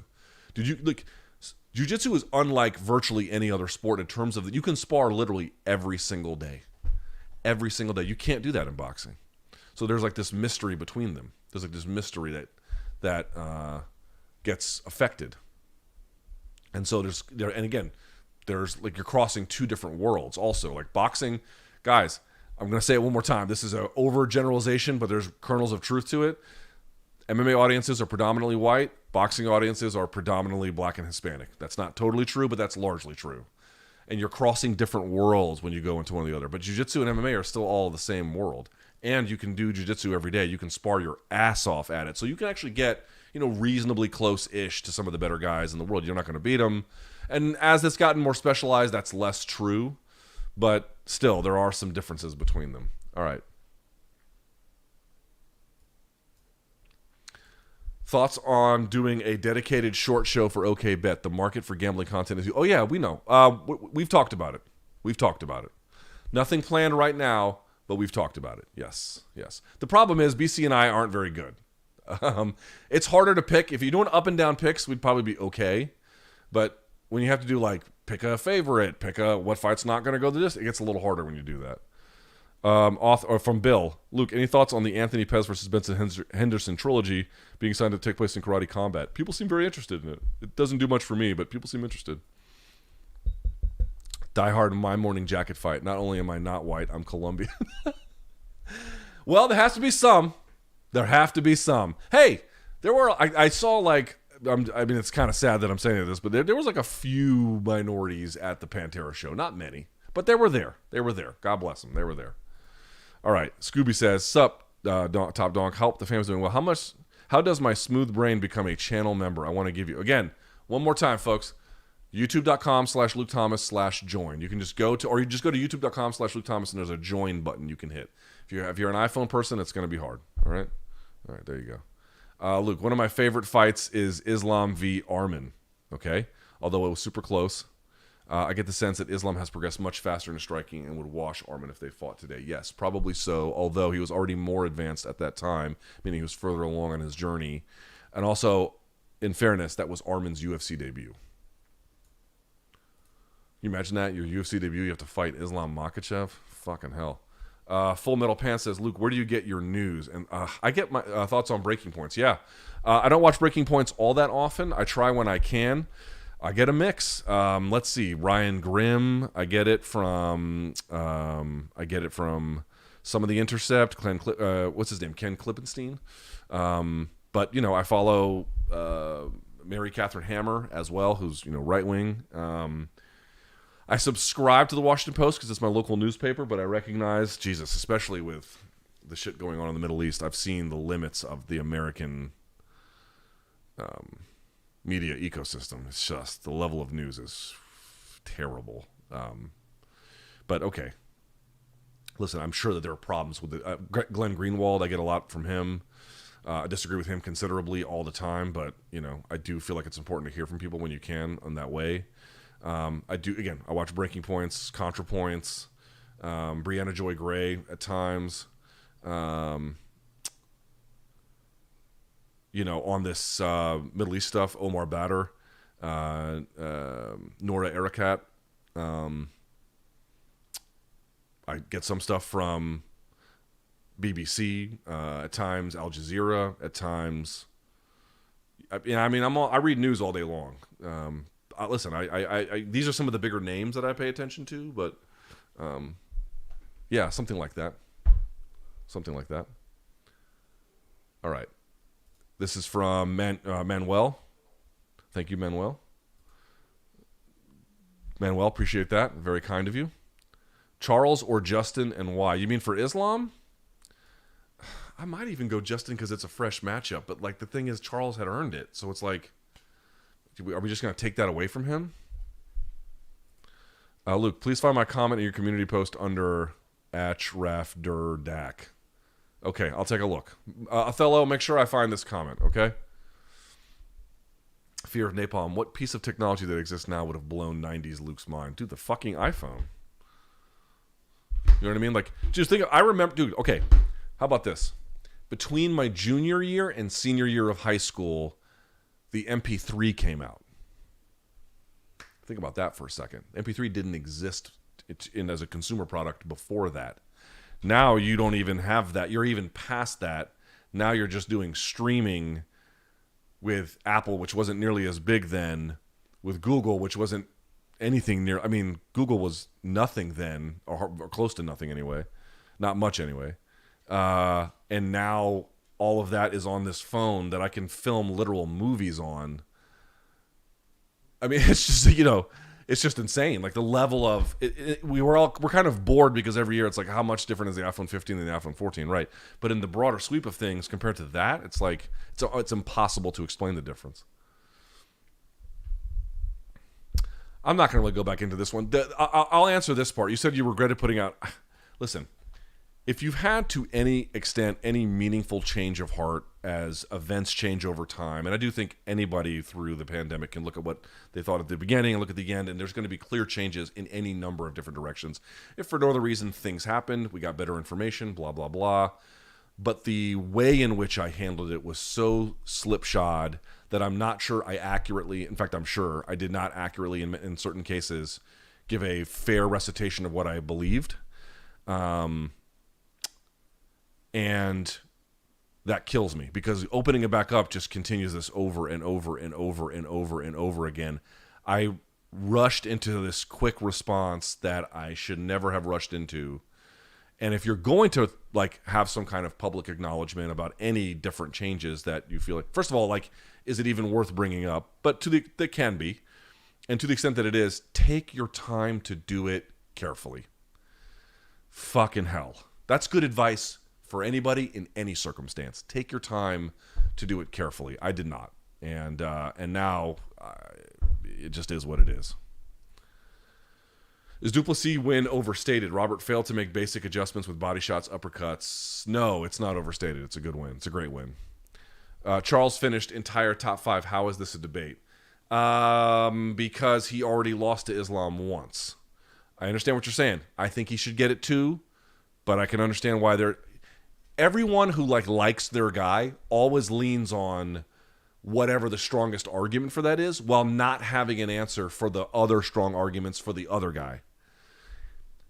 Meritocratically, I love Charles's case, although he did lose once, but even then, I still like his case. Fine, I'm not arguing with you. But in the way in which decisions get made, to what extent is this the sum total of how decisions get made? It's not, and you know it's not.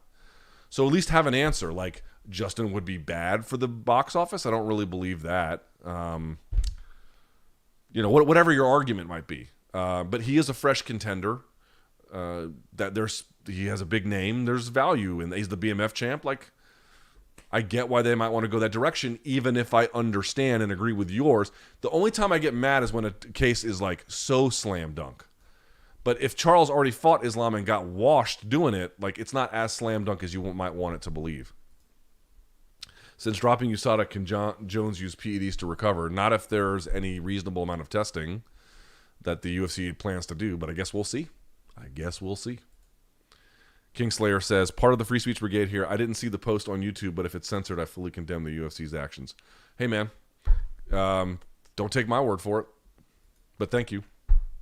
Philip, thank you for becoming a member. I appreciate it. Greg writes, Luke, can you tell us what joke got edited out of the documentary that Brian... It's nothing that bad. It's really nothing that bad. It was... I